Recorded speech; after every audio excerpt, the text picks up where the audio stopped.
नमस्ते, अस्सलाम वालेकुम। वीआर न्यूज़ में फिर एक बार आप सभी का हार्दिक स्वागत है।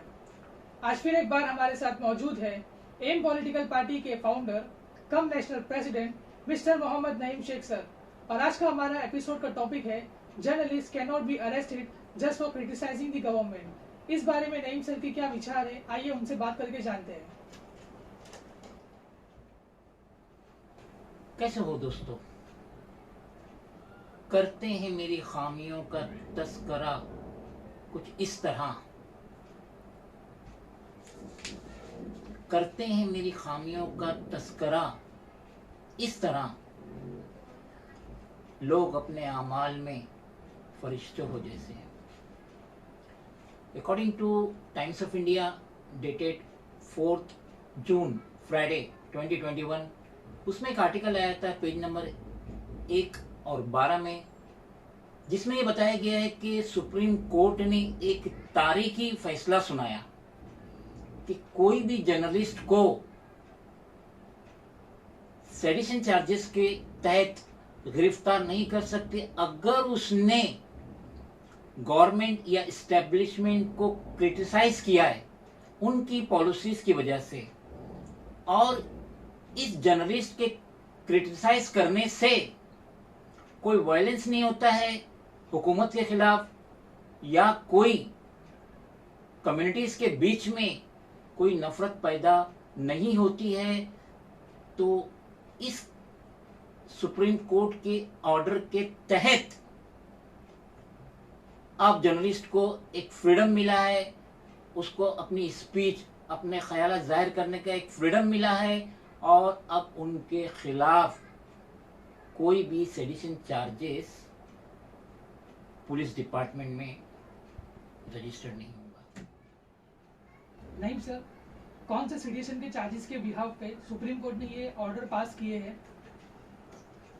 किस्सा कुछ यूं है कि last year senior journalist Vinod दुआ ने क्रिटिसाइज किया था सेंट्रल की हुकूमत पे और पीएम मोदी के ऊपर, जब लास्ट ईयर जो माइग्रेंट्स का साथ जो हादसे हो रहे थे, तो हिमाचल में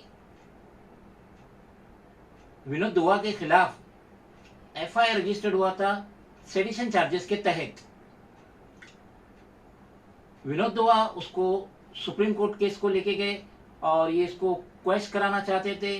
बिल आखिर जस्टिस यूयू ललित और जस्टिस विनीत सरन, इन्होंने पूरा वीडियो देखे जो विनोद दुआ ने क्रिटिसाइज किया था हुकूमत के खिलाफ, पीएम मोदी के खिलाफ, और उसको देखने के बाद उन्होंने ये तारीखी फैसला दिए कि विनोद दुआ के क्रिटिसाइज करने में सेडिशन चार्जेस फिट नहीं बैठते हैं। और साथ ही साथ उन्होंने ये भी जजमेंट दिए कि इनके स्टेटमेंट से, विनोद दुआ के स्टेटमेंट से उनके खिलाफ डिजास्टर मैनेजमेंट का के एक्ट के तहत कोई भी केस रजिस्टर नहीं होता है। सुप्रीम कोर्ट ने यह भी कहा है कि विनोद दुआ के ऊपर डिजास्टर मैनेजमेंट एक्ट के तहत कोई भी केस नहीं होता है, और आईपीसी की धारा के अंदर विनोद दुआ नहीं आते हैं जो इन्होंने क्रिटिसाइज किया था central government as well as PM Modi को।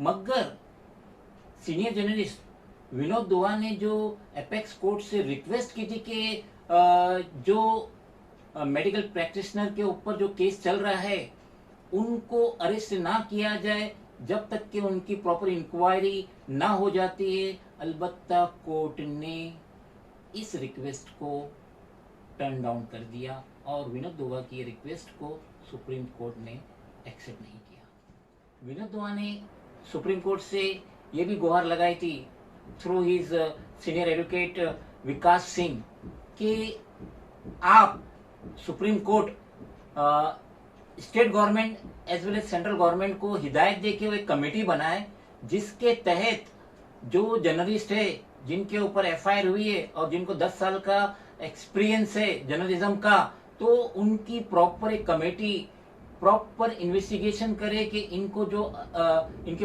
ऊपर जो चार्जेस है वो सही है कि नहीं। और जब तक कमेटी अपना फैसला ना सुनाए कि इनके ऊपर चार्जेस राइट है, वेदर राइट और रॉन्ग, मगर सुप्रीम कोर्ट ने विनोद दुआ की इस प्लिया को सिरे से नकार दिया।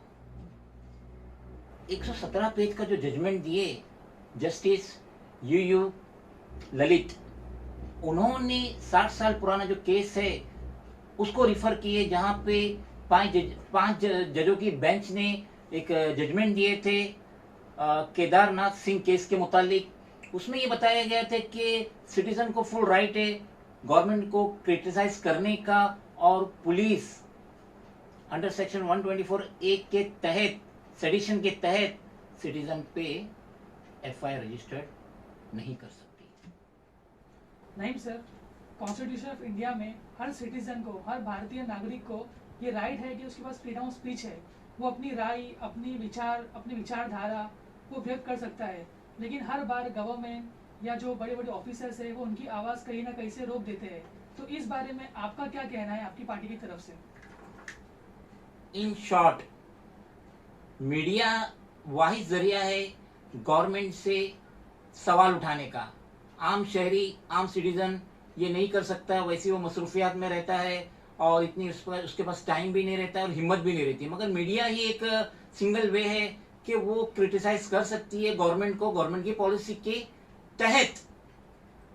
अगर वो सिटीजन के खिलाफ जा रही है, वो पॉलिसी सिटीजन के खिलाफ जा रही है।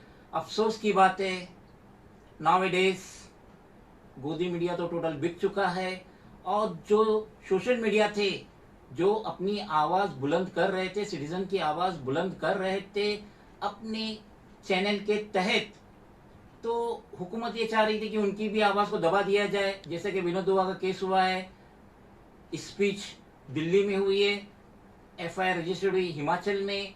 तो ये तो जर्नलिज्म का गला घोटना था। लेकिन हम बहुत ही ज्यादा शुक्रगुजार हैं justice U Lalit and Vineet Saran का, जो इन्होंने ये तारीखी फैसला दिए। इससे जर्नलिज्म में एक जोश पैदा होगा, नए बच्चे भी, नए ग्रेजुएट, नए एजुकेटेड सिटीजन इस फील्ड में आएंगे, क्योंकि वाहिद मीडिया है, मीडिया के तहत ही अपनी आवाज बुलंद कर सकता है सिटीजन। तो ये जजमेंट जर्नलिज्म के फेवर में आया है, बहुत अच्छी बात है। अब पुलिस आंख बंद करके जर्नलिस्ट के खिलाफ FIR रजिस्टर्ड नहीं कर पाएंगी सेडिशन केस के तहत under section 124A IPC as well as under section 505 IPC। तो ये बहुत ही तारीखी फैसला हुआ है और हम इसकी तायद करते हैं, हमारी पार्टी इसकी तायद करती है। अब जर्नलिज्म को थोड़ा फ्रीडम मिला है कि वो अपने इजहार का ख्याल कर सकते हैं, अपने ख्यालात का इजहार कर सकते हैं। गवर्नमेंट की कोई गलत पॉलिसी आती है उसको क्रिटिसाइज कर सकते हैं। खुदा हाफिज। नहीं सर, जनता और जर्नलिस्ट के पास फ्रीडम ऑफ स्पीच के राइट्स तो है, लेकिन कुछ जो जर्नलिस्ट है वो जानबूझ के ऐसी गलत अफवाहों को ज़्यादा बढ़ावा देते हैं, जिसको असल में तो क्रिटिसाइज करना चाहिए, लेकिन वो लोग उसकी पब्लिसिटी करते हैं, उसको ज़्यादा बड़ा चढ़ा के दिखाते हैं ताकि गवर्नमेंट का इस पर फ़ायदा हो। कुछ जर्नलिस्ट ऐसे भी हैं जो जानबूझ के गलत चीज़ों को बढ़ावा देते हैं, गलत लोगों को बढ़ावा देते हैं, जो ये राइट का गलत नाजायज़ फ़ायदा उठाते हैं। तो इस बारे में आपकी क्या राय है, आप क्या कहना चाहते हो? इन शॉर्ट,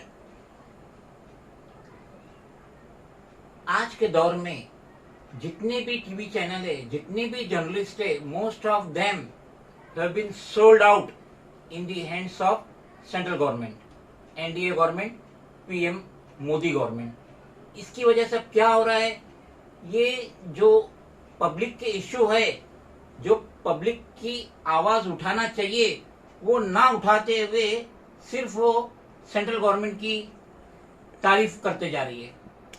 इन शॉर्ट, इन्हें गोदी मीडिया कहते हैं। और इसका आज ये असर हुआ है कि मेरे जैसा आदमी 24 घंटे में मुश्किल से 10 मिनट टीवी देखता हूँ, समाचार देखता हूँ, और वो भी NDTV। अदर चैनल को तो मैं देखना ही पसंद नहीं करता हूँ। मैं तो केबल ऑपरेटर को बोलता हूँ ये सब चैनल निकाल दो, मुझे ये न्यूज चैनल चाहिए ही नहीं। मगर ये सब फ्री चैनल है ज्यादातर, जो निकलते भी नहीं है। तो इन शॉर्ट, वाहिद मीडिया है जो पब्लिक की आवाज गवर्नमेंट के सामने उठाता है, पब्लिक को रिप्रेजेंट करता है, मगर अब ये नेशनल चैनल को जो काम करना चाहिए था वो ना करते हुए सोशल मीडिया, छोटे चैनल ये काम कर रहे हैं। और आने वाला दौर ये सोशल मीडिया का, ये छोटे चैनल का ही है। आज देखिए, मैं कई चैनल को देख रहा हूँ, द लाइव टीवी को देख रहा हूँ, रजा ग्राफिक को देख रहा हूँ, मिस्टर रिएक्शन एक्सेट्रा एक्सेट्रा को मैं देख रहा हूँ, जिनकी सब्सक्राइबर 1 लाख 2 लाख नहीं थे, आज द लाइव टीवी के 55 लाख क्रॉस हो गए। Online news India 20-25 lakh cross हो गए। रजा ग्राफिक 15-17 लाख क्रॉस हो गए। क्यों हो गए? क्योंकि ये पब्लिक की आवाज उठा रहे, ये सच्चाई दिखा रहे, ये हकीकत दिखा रहे, जिसकी वजह से आज सिटीजन इनको ज्यादा लाइक कर रही है, इन पे ज्यादा एतबार कर रही है बनिस्बत गोदी मीडिया। इन फ्यूचर हमेशा तो ये सरकार रहने वाली नहीं है, और जिस दिन यू टर्न होगा सरकार का, ये जितने भी गोदी मीडिया के चैनल है, इनको अपना सर छुपाने जगह नहीं मिलेंगी। ये सारे के सारे ब्लैकआउट हो जाएंगे, इनका रजिस्ट्रेशन कैंसिल होगा, क्योंकि इन्होंने बहुत धोखा दिया। पिछले 7 साल से सिर्फ ये पीएम मोदी की तरफदारी कर रहे हैं, हकीकत छुपा रहे हैं, गलत सलत खबरें दे रहे हैं, उलट सलट खबरें दे रहे हैं, फालतू की न्यूज दे रहे हैं, और जो सिटीजन चाहते हैं कि उनकी आवाज उठाए वो नहीं उठा रहे हैं। हम शुक्रगुजार हैं सुप्रीम कोर्ट के जजेस का, जिन्होंने इतना तारीखी फैसला दे के एक बार फिर जर्नलिज्म को जिंदा रखा। खुदा हाफिज। तो ये थे हमारे साथ एम पॉलिटिकल पार्टी के founder cum national president mister Mohammad Naeem Shaikh sahab. अगर आपको हमारा एपिसोड पसंद आया तो इसे लाइक कीजिए, शेयर कीजिए, कमेंट कीजिए। जय हिंद, जय महाराष्ट्र।